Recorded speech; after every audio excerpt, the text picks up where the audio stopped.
It's Mike Buchanan, Justice for Men and Boys, political party leader, and we're here at Brunel University, which is a very important place for us, because it was announced about 8 or 9 months ago that Brunel University would be awarding sponsorships of £22,750 for MSc students in engineering, as long as they were women.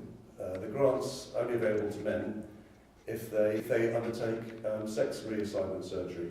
But it's an outrageous case of anti-male sexism.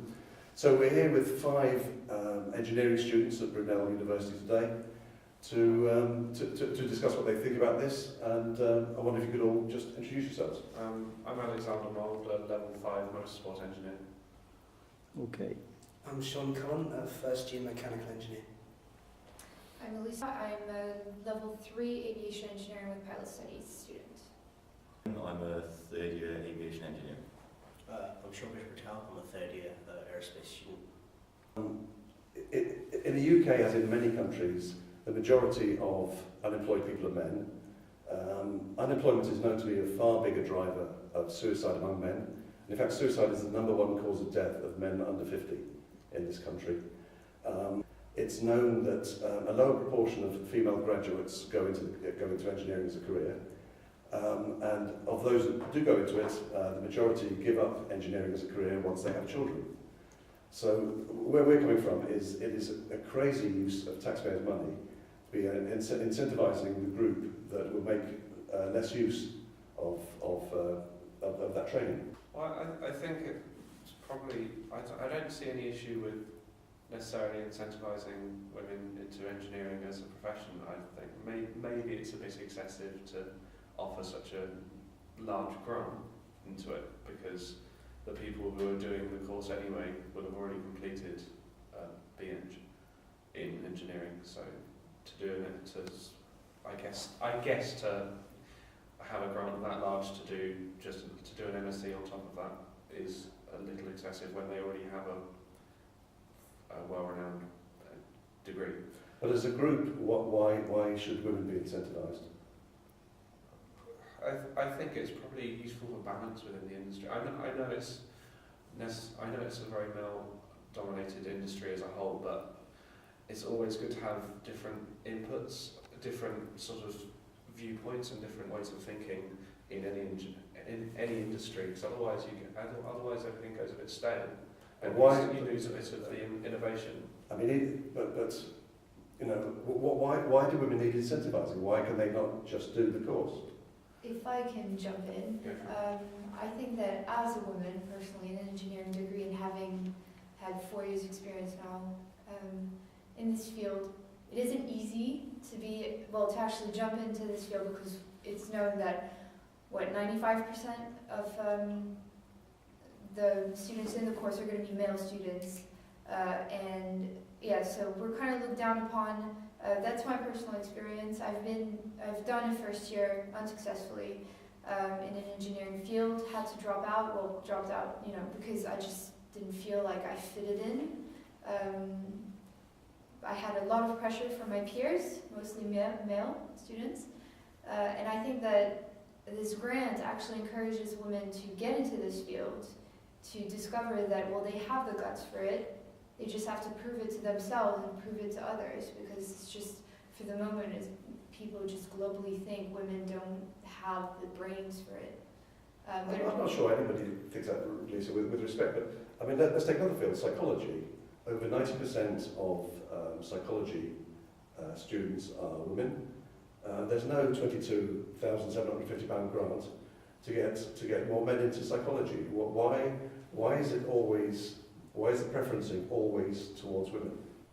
I wouldn't say it's always towards women. Can you give me one example where men are preferenced or privileged? Royal Marines. The Royal Marines. They won't accept women. Okay, but that's to do with several things, isn't it? It's got okay. I mean, that's got to do with physical strength, I guess. And Male nurses. Yeah, that's true. But no one is spending money trying to encourage more men into nursing. No one is spending money trying to get more men into primary school or secondary school teaching. The direction is always, and I've been asking feminists this for 5 years, to name me one area where men are privileged over women. The thing is, women women have this big disadvantage that males think that, okay, they're women around about the age 25 and 30, they're going to run off and have children. I know this from a fact because my father is head of a now big architectural company. He often comes home complaining about the fact, oh, I've got this other one running off on maternity leave. She probably won't be back for another 2 years because she's going to say, okay, I'm taking time off to have the baby, then I'm taking time off for breastfeeding, then I'm taking time off because I want to take time off to take care of my child. So it's like we're trying to inverse the trend that, you know, in this workplace there are as many men and women, but it's difficult because as an employer, you're going to want to recruit people that are going to be 100% committed to the... Of course. But, I mean, that's not the case for all women. We're not all going to be like, okay, I'm going to have my kids, I'm going to go get a job and then have my kids and not work for 5 years and, you know, be that would But surely, you know, you would expect if you take years out of the workplace, there will be implications. You know, it'll make you less desirable, I guess, as an employee. Yeah, but that's why I think that people are trying to inverse that, to, you know, show that women are When you say people, employers. about 2/3 of private sector employees are men, and 2/3 of public sector employees are women. But I come back to the point: why should taxpayers? By taxpayers, by the way, I mean generally men, because 72% of income tax in this country is paid by men. 72% of this £23,000 that's supporting this woman is coming from men to give women places and denying men places. So in denying men places, the state is driving up male suicide because of the impact of unemployment on male suicide. I don't know if it's necessarily denying male places, because at least in the field of engineering, I think it's one of the most probably in this country, it's probably one of the sectors with the most jobs available. And so I think it's just encouraging more people full stop into engineering. Granted, they're women, but I think it is a case of encouraging people who may not necessarily have gone into engineering to try engineering and get more people into that sector. But maybe they wouldn't have tried engineering because women are less inclined into doing, we see it, mathematics, physics, the hard sciences. Women are less inclined to go into those fields. It's not a problem, unless you sort of synthesize a problem. And because it's not a problem, it doesn't need a solution. As I say, no one is talking about psychologists. Why are 90% of psychology students women? That isn't a problem. So why is it the fact that 90% of engineering students are men? Why is that a problem? It isn't. The issue is the grant. It comes in after your third year, doesn't it? It's for MSc. So once you've already joined the engineering study sector, so it's why not put that grant for first years? Yeah, I would agree to that. Because I that's would what agree to that. I don't know if it's. I'm assuming for women, if you're looking at a field to study in, and To encourage you're women. tempted to go into engineering but you're put off, would the grant help you? Would it make the decision easier? I think that it would definitely encourage women to get into the sector. Then again, the one thing that comes with offering a first year in engineering, such a grant, which is, it's consequential. What is it, 22,000? 750.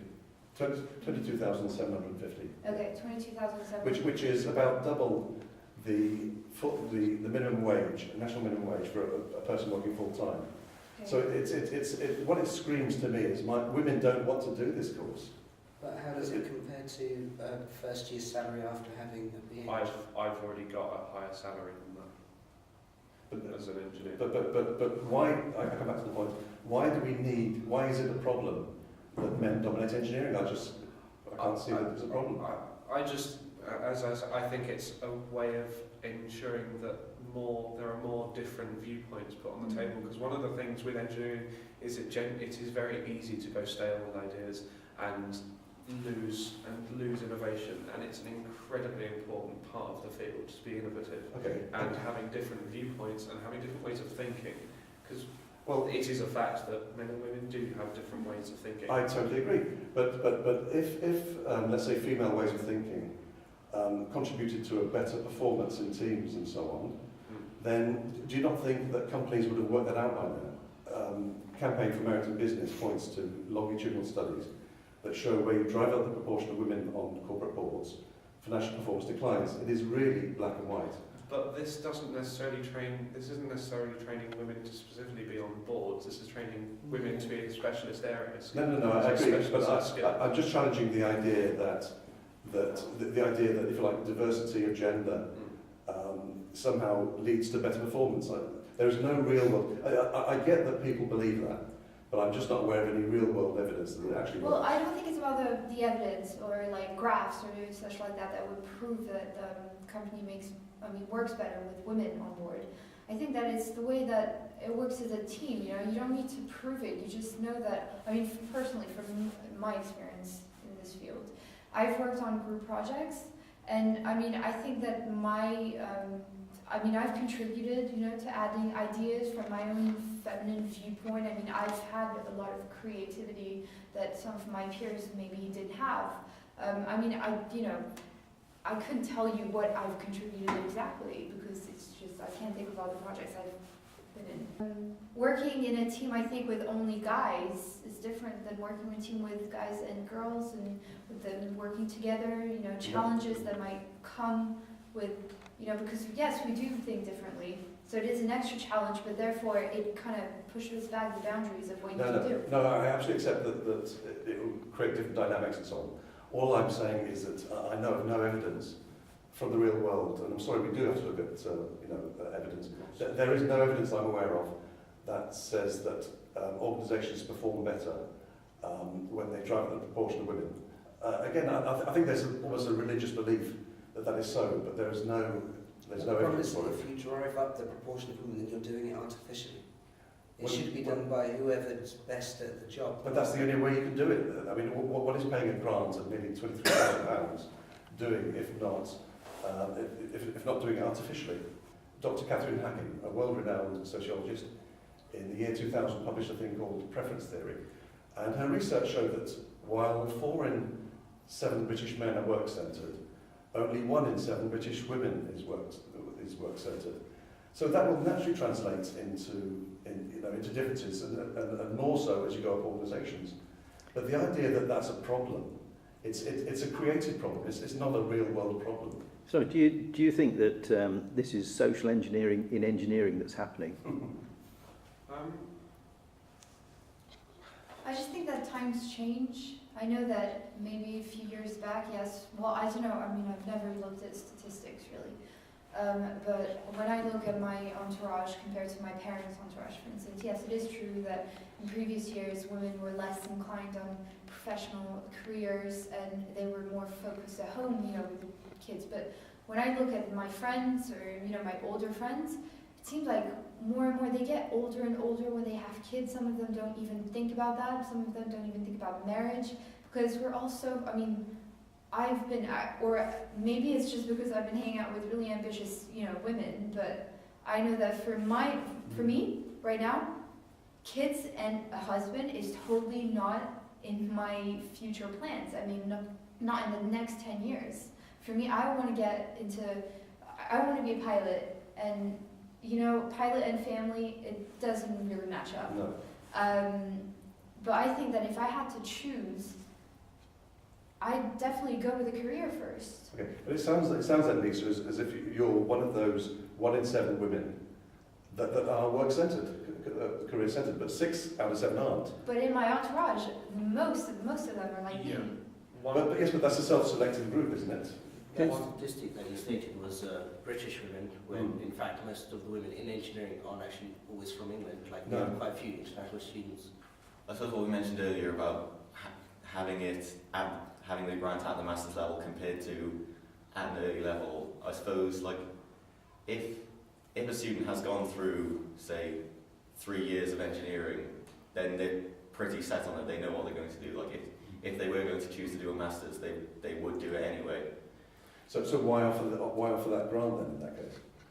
I mean, surely the only reason for doing that is to drive up the proportion of women doing MSCs, which I think is kind of the route into senior engineering, isn't it? Management and so on. So it's cherry picking again, isn't it? It's an echo of the more women on boards thinking, I guess, isn't it?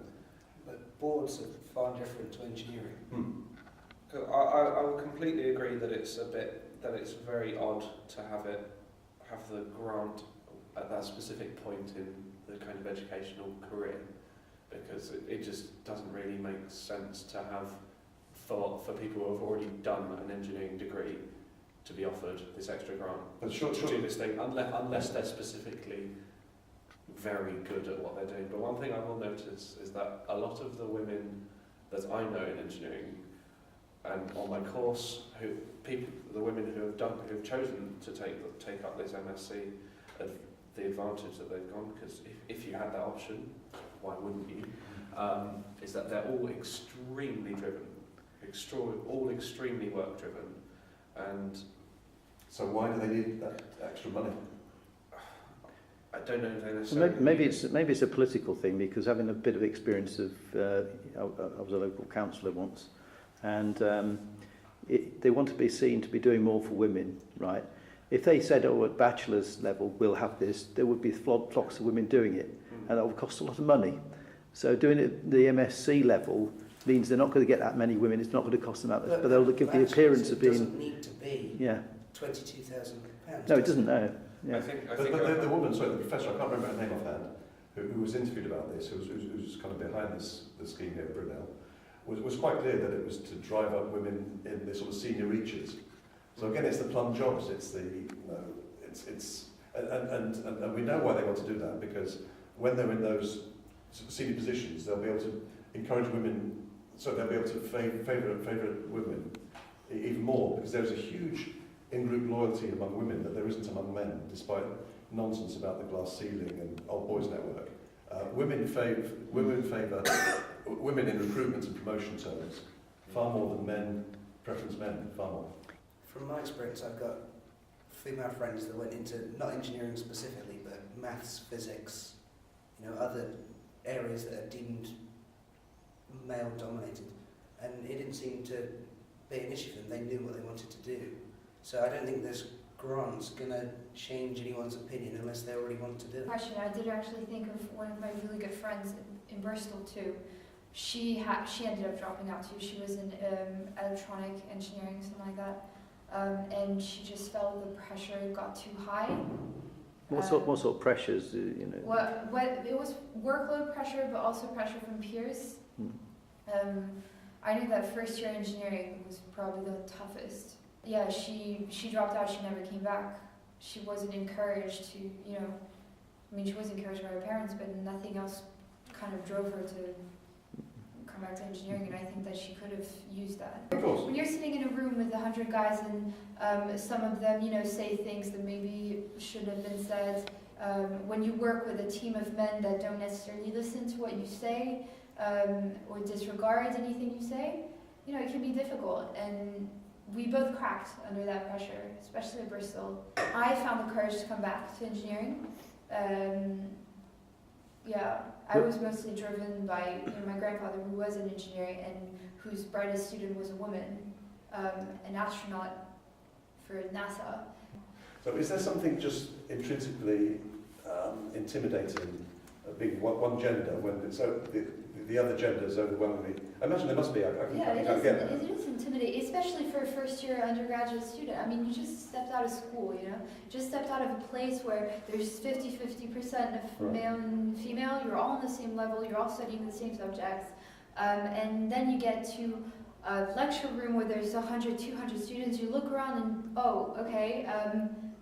But you must have known that was. Yeah, of course. No, that's why I was scared of getting into my engineering degree. I mean, I was. Should there be grants of nearly £23,000 for to incentivise men to do MScs in psychology? Well, you have to understand that engineering is a more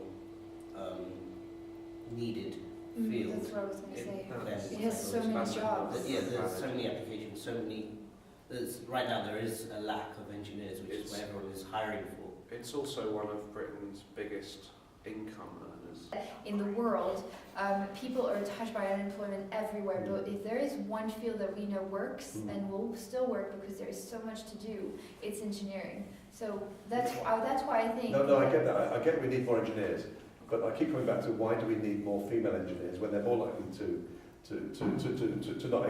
not start the careers, they're more likely to leave it once they have kids. I guess the issue is it shouldn't be a why should it be females, why shouldn't it be females. It should just be whoever, again, is doing the best job Yeah. or is going to do the best job. Yeah, that's what I think that if I could like change the system, I wouldn't put it as a grant for female students. I would do it on the one who deserves it best. So do some sort of contest. I know that I'm going to Cranfield University next year, and they're doing this scheme where they are offering a grant for the student who comes up with the best project. So there is something. And it's complete, it's not, they're not going to look at whether you're a female or a male. And I think that's the way things should be done. It needs to be more like a just normal scholarship, really. Yeah. Are there sort of racial differences here? I mean, do you get more like white students to black students here, or is there? I think, from a diversity point of view, I think 45% of the students are white, Mhm. and I think I can't tell you the proportions of the rest, unfortunately, but I think there's a majority black population in the uni. So it's quite well represented anyway. We're very, In we're this one of the university, most diverse I universities think in the this country. university is the Yeah. most diverse you could get. Yeah. Really. So there's no comparison like race and gender, the No. different categories that way. Right. And I noticed you've obviously got some help with your walking. Yeah. Do you get disabled students as well? I do, yeah. Yeah. There is a lot of help, I think, for disabled students. Disabled students have a lot of support. Mm. Yeah. There's a whole department for Yeah, there is. Yeah. support network. Can I ask by a show of hands, who is supportive of female MSc students at Brunel getting nearly £23,000 a year sponsorship purely on the grounds of gender? Does anyone support that? Exactly the way it is, or Yeah. In that context, not really. Yeah, no. no. I agree there should be a grant. I agree there should be a grant for the best Yeah. students If they've got the money to Or- put into who grants. who may not be able to necessarily afford to do it. Yeah. So one of the things I've come across before now, and if you get, say, some kid from, I don't know, not Liverpool, but let's say the back streets of Liverpool, who's had a really bad time, you know, the normal standard single parent thing and trouble with the law and that sort of, and he's got one opportunity of going, and he goes into engineering, and just because he's male, he can't do it because of, you know, either social pressures or not enough finance or whatever it is. I think that's really unfair. It's more unfair than balancing the gender numbers. Not to sort of make it sound trivial, but it's almost like the private school sector in a sense, because you have the people who may necessarily be just as good as people who can afford to pay, but they won't get as good an education because they can't afford it. And it's a bit like that, and it's a problem with the general system, but it's a problem that's not going to go away anytime soon. There's an initiative called Athena SWAN, and increasingly research grants are only going to institutions which have Athena SWAN accreditation, which is all about driving up the proportion of women in research. So it's kind of like privileging women. There is the other side, which is disadvantaging men, and men just don't seem to get that. Ignoring the point about disadvantaging women, I think the general issue, I think, is the fact that you feel that women are being pushed ahead when it shouldn't necessarily just be about gender, it should be about the quality of the applicants full stop. Yes, I think the idea of privileging one gender over the other is just outrageous. It leads to so many dysfunctional outcomes. Oh, that's social engineering, isn't it? That's what it is. It's nothing else. It's not a case. I wouldn't begrudge a woman a single place if she deserved it.